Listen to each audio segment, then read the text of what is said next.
Welcome back. This is Professor Waits, and we're in the middle of chapter 14. We're going to start with talking about member-wise assignment. So you can use the equal sign to assign one object to another or to initialize an object with another object's data.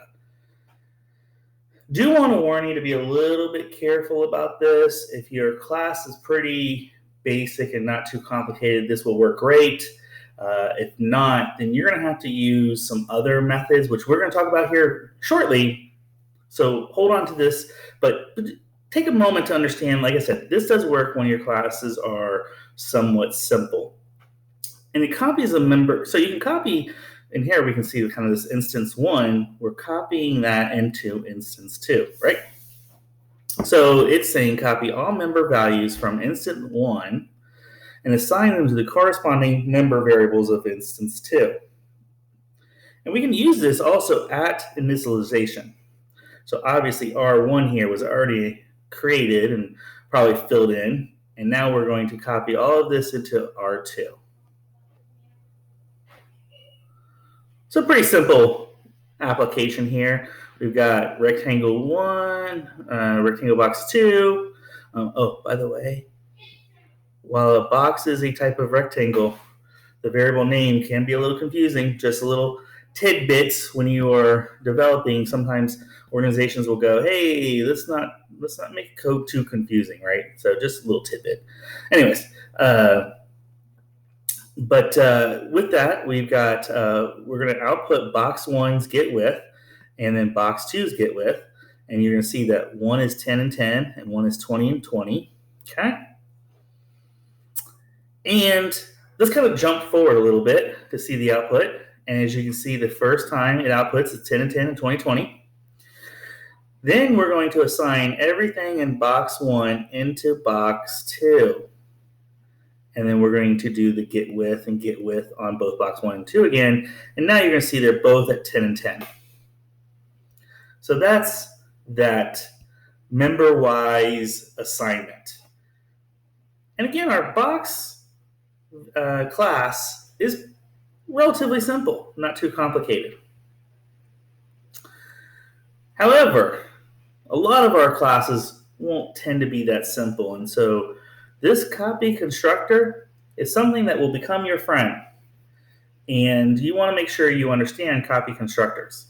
So it's a special constructor used when a newly created object is initialized to the data of another object in the same class. So in other words, when you go to use hey, make this object look like this object, these copy constructors are what's going to save you. Now, you'll see that there is already a default copy constructor, and that's what we were using up here in the box, or excuse me, the rectangular class.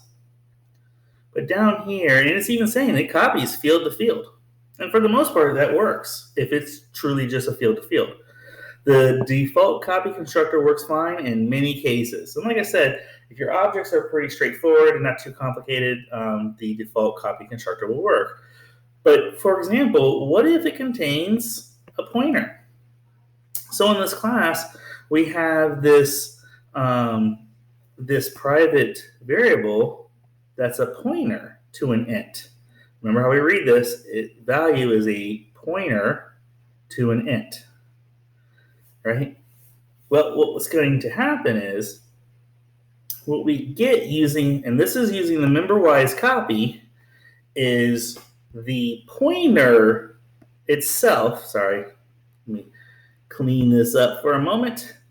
The pointer value, right? So remember, this value actually stands for an address. So it's going to be something like 1, 2, 3, right? This is what gets copied into the new item. Well, what's the problem with that? The problem is now you've got two objects, both with a same pointer value,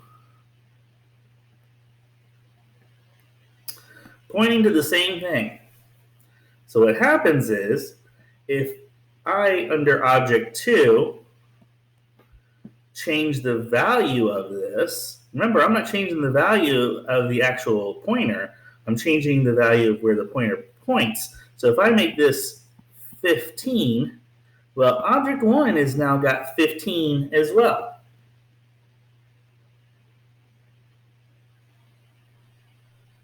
So this is where that programmer-defined copy constructor comes in. It allows us to solve problems with objects containing pointers and many other items. Sometimes some of the variables just don't really translate in a copy method. Sometimes you'll have a class within a class, or I should say an object within an object, that just doesn't translate well when you try to copy the parent object. So you'll have to use these programmer-defined copy constructors. So what does it look like?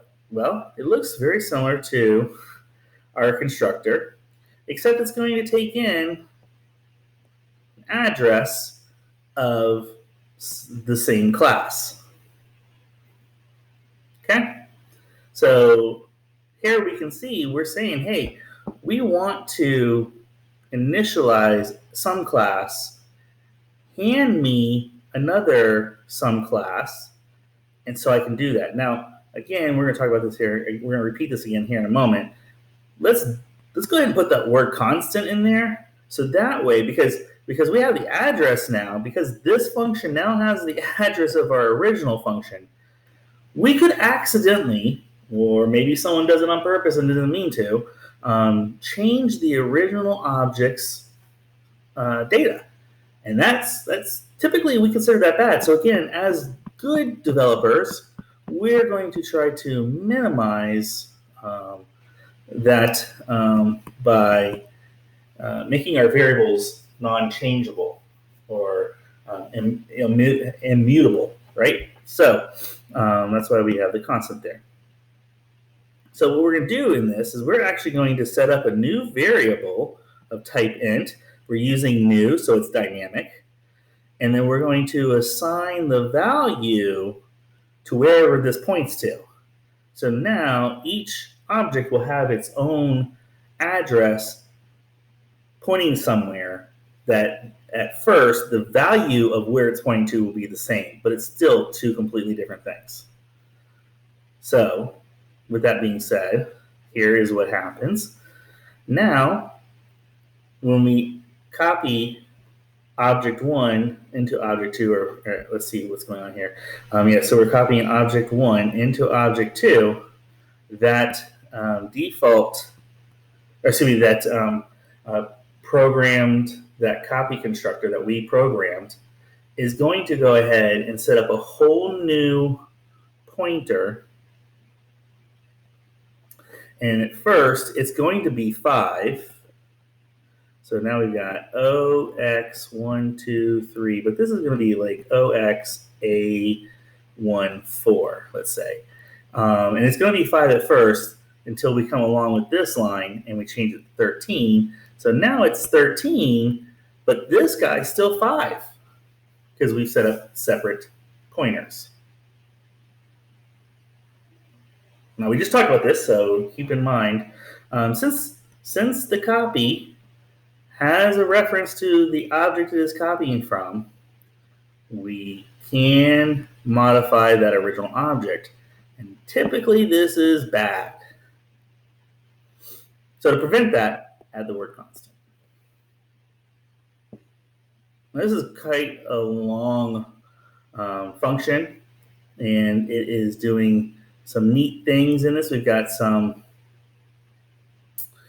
this class called student test scores, and it's got some private stuff in here, including a method that is private, and we've got some public items.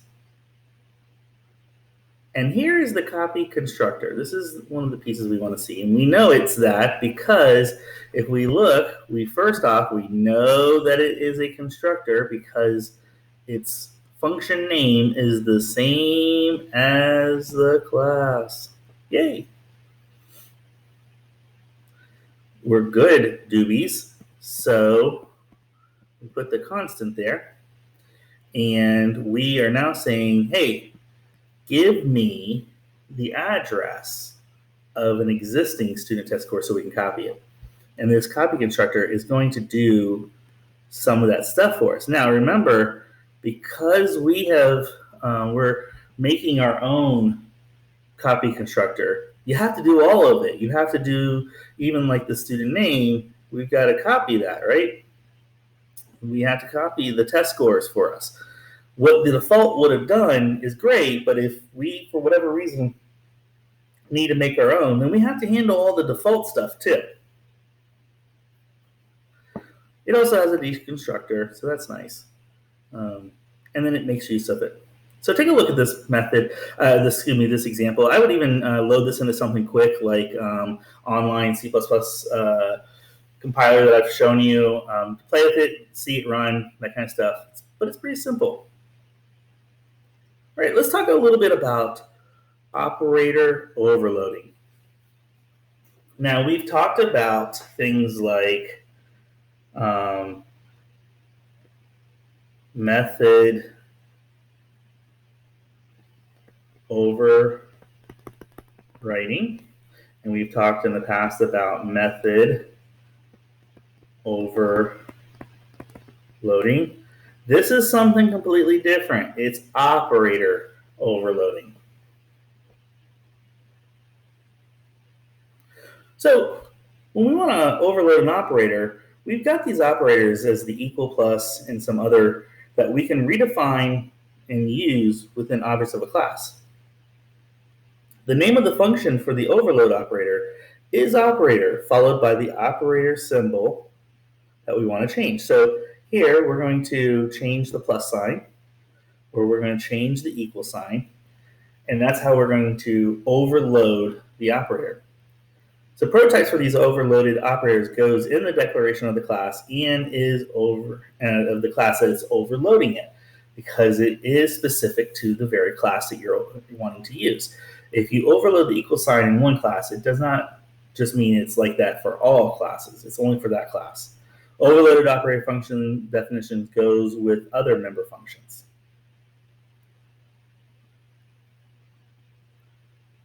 Now, with that being said, let's put this on pause for a moment. And the reason being is we're going to take a real quick talk about this pointer, because this is going to help you come back to overloading your operator. So this, which is a predefined pointer available to a class member functions. There are plenty of times where you don't need a this, and there are plenty of times where you do need a this. And what you'll find is a lot of organizations will oftentimes tell you to use the this pointer in plenty of situations where you don't technically have to, but it makes your code readable. Always points to the instance object of the class whose function is being called. So essentially what it's saying is, if you have a class, and in that class you use this, oh, wow, look at that writing. It should get an award. We use this in here. It is referring to the class. It is about the class. And it is passed as a hidden argument to all non-static member functions.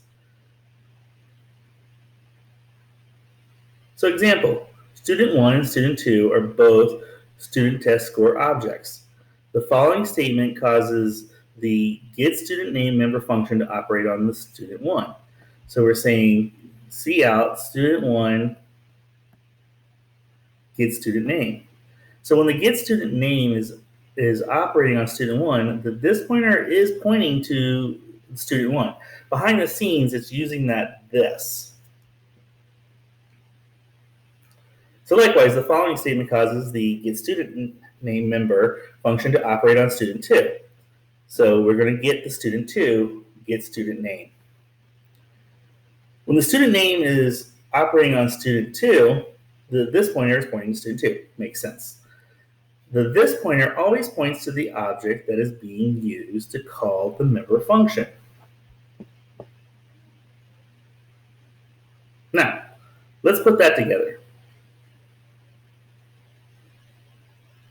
Actually, before we put it together, let me also kind of give you a quick example of where you might use this. I have seen people do a constructor. So let's say I have a class, my class, and they have a constructor. Well, before we do that, we have int count 0, and then we say my constructor is my class, and we say int count, and we're going to say this dot count equals count. Well, what's going on here with that? What's happening here is I'm saying, because I didn't use this on that second one here, I'm saying that means the function variable count is equal. We want to make that assigned into, and we're saying this, so now we're talking about the class count. Now, I find this to be a little bit confusing when developers do it this way, but there are definitely plenty of times where it just makes sense because the variable name is one of those variables where, man, it just makes sense to call it what it is. I'll give you a good example. Give me 1 second. Let's erase all this. So, well, measles.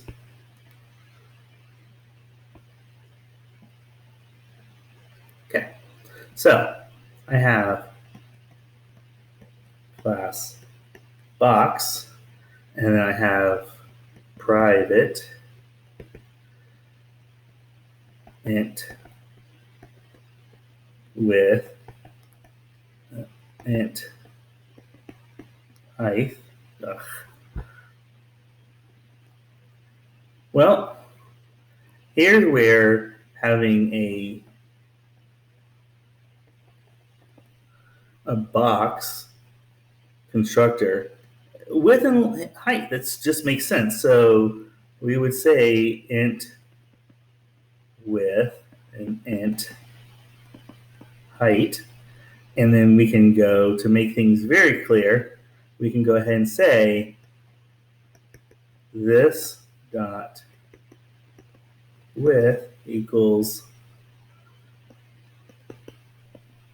width, and this dot height equals height. Makes sense. So again, here's a good example of where just the variable names are the variable names. You know, what are you gonna do, right? So there's a good example of why we might use this operator, or this keyword, excuse me. Operator overloading. So now we're gonna get back to the overloading. To do this, we're going to tell what the return type is, what that function name is, and so in this case, we are overloading the equal sign, and then the parameter object on the right side. So remember, when let's use use equals, you always have a left side and a right side.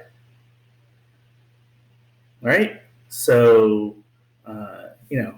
the return type, the incoming, the right side of the variable is just that. It's this piece that's coming in. So we're overloading the equal sign for when someone wants to use the sum class type.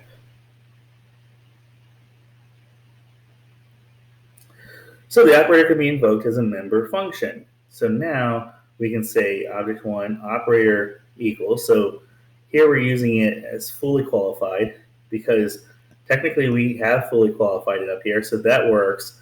Or you can simply just use it more conventionally with the equal sign. That's the reason why we overloaded it.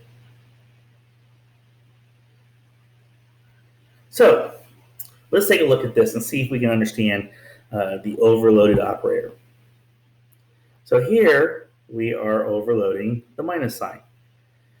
And remember, we've got two sides. This is the right side, and this is what's going to be assigned to the left side. So I'm sorry. let me back that up because I just messed all that up. This is how you know my videos are unedited because quickly you can see sometimes I make mistakes, right? So because we're doing this minus sign, right, we have x minus y or something similar to that is going to be t, right? So this double is what's going to be returned from this side, but this is still the right side. So how does that work then? Again, let's.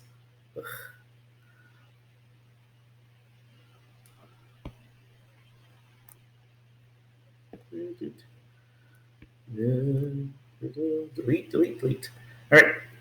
So because we don't want to change the data coming in, we use the constant, and we have a 0.2d is we're going to have an address coming in to a type 0.2d called the right. And what we're going to do is we're going to turn the square root of x minus right x, and then plus the power of y minus right dot y. So again, this pointer, this 0.2d, which is right down here, has 2 points in it, and that's why we can go ahead and utilize some of that, and why we can have right dot x and right dot y.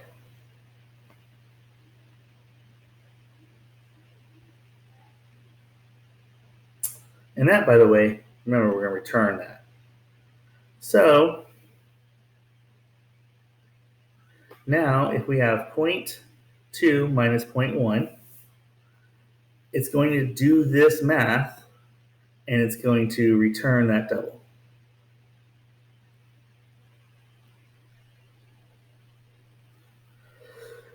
So when you're returning a value, return the type the same as the left operand supports notation function. And the function is declared as follows. Constants we've got, again, trying to keep things not being changed. Sum class, which is going to be what's going to be on the left side, the equals operator, and what's going to be on the right side.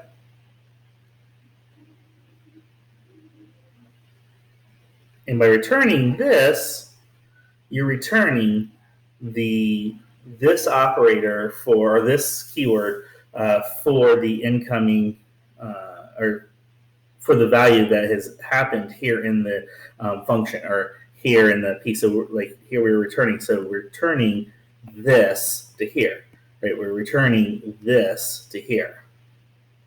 That's why we're returning this. So some notes on the overloaded operators. You can change the meaning of an operator. You cannot change the number of operands of the operator. So, if an equal sign has one operand, so you can only have one. And only certain operators can be overloaded. You cannot overload the following, right? And these are just very standard items that need to be in the system that can't be altered or overridden. Overloading types of operators. We can do the plus plus, minus minus. Operators overloading differently for prefix versus postfix notation, right? We've already talked about, so if we have x plus plus, that's post, plus, come on now, plus x is pre. Overloaded rational operators should return a Boolean value. So if you're utilizing rational operators, you want to return a bool value. And overloaded stream operators must return a reference to iStream or OStream objects and take iStream or OStream objects as parameters.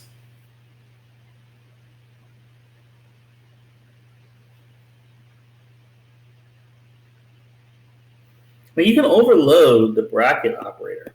By doing that, you can create a class that behaves like an array, but you can do it in that way. You can provide bounds checking. So most must consider the constructor and the deconstructor, and the overloaded brackets return a reference to an object, not the object itself, and that's the overloaded must return a reference to an object and not the object itself.